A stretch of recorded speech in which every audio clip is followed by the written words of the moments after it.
Kim, Sian at Paulo. Posible nga bang magkaharap sa Especially For You ng Showtime?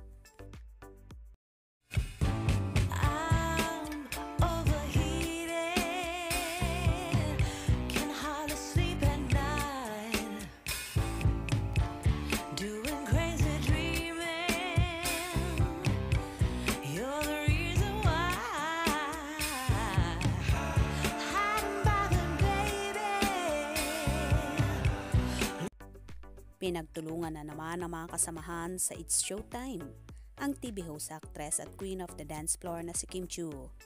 Sa naging segment nga ng naturang show ang Especially For You ay na-corner na naman nila si Kimi at pinagtulong-tulungan ng mga co-hosts. Ayon pa kay Ogie Alcacid, "Uy, ang sarap kayang mag-pray."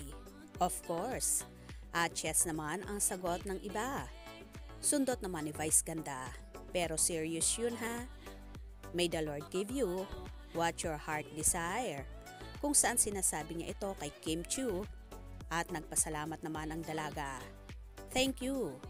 Sinabi pa ni Kim na in time.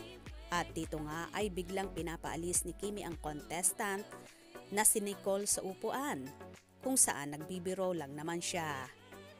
Nag-react nga at sinabi naman ni Vice na parang gustong sumalang, kung saan sabi naman ni Kim, "Ayaw ko."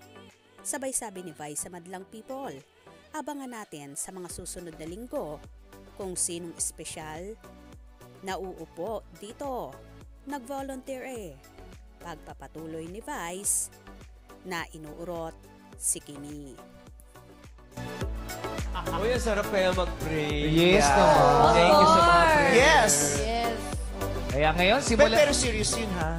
May the Lord give you Oo naman. what your heart Amen. desires. Salamat. Thank you. Amen. Yes! Whatever it is. Nicole, alis ka nga dyan. Ay, gusto mo naman talaga! Parang gustong sumalang madlang people! Abangan natin sa mga susunod. Kung sakasakali nga nabigyan ng pagkakataon si Kim na umupo sa tronong yon, gagawin nga kaya ba ng actress at posible nga bang magharap sila ng ex-jowang si Sian Lim dahil nga Especially For You ang tawag sa naturang segment na yon? At sino naman kaya ang ipapasok sa pwedeng makimingle? Posible kaya nga bang si Paulo Avellino? Wow, so exciting yan.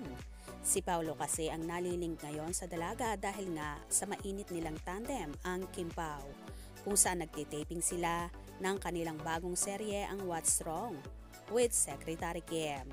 Kasalukuyan namang napapanood gabi-gabi ang kanilang linlang na teleserye version kung saan palagi itong trending.